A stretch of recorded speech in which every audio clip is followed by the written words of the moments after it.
আগামী 23 থেকে 25 আগস্ট নয়াদিল্লি সফর করতে পারেন বাংলাদেশের প্রধানমন্ত্রী তারেক রহমান। রয়টার্সের প্রতিবেদন অনুযায়ী চলতি বছরের ফেব্রুয়ারিতে ক্ষমতা গ্রহণের পর এটি হবে তার প্রথম ভারত সফর। অন্যদিকে 5 আগস্ট শেখ হাসিনাকে বক্তব্য রাখার সুযোগ দেয়া ভুল হয়েছে তা ভারত সরকার উপলব্ধি করতে পেরেছে বলে জানিয়েছেন প্রধানমন্ত্রী পররাষ্ট্র বিষয়ক উপদেষ্টা হুমায়ুন কবির।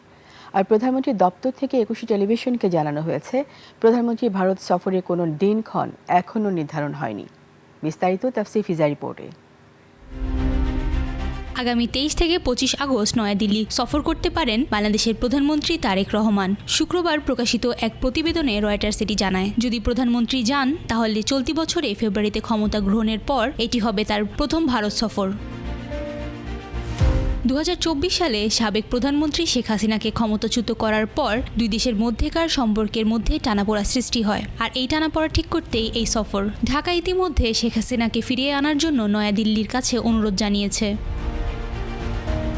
তবে গত সপ্তাহে বাংলাদেশ ইঙ্গিত দিয়েছিল এই সফরের জন্য আরও অনুকূল কূটনৈতিক পরিবেশ প্রয়োজন। এর মধ্যেই 5 আগস্ট শেখ হাসিনা একটি গণমাধ্যমে বক্তব্য রাখার পর ঢাকা এর তীব্র সমালোচনা করে।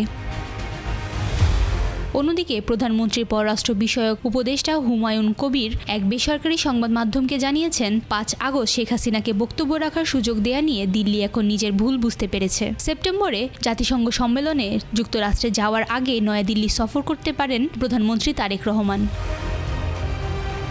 আর প্রধানমন্ত্রীর দপ্তরে যোগাযোগ করা হলে একুশে টেলিভিশনকে জানানো হয়, প্রধানমন্ত্রী ভারত সফর করবেন না, এটি কখনো বলা হয়নি। তিনি ভারত সফর করবেন, তবে কবে করবেন তার দিনক্ষণ এখনো ঠিক হয়নি।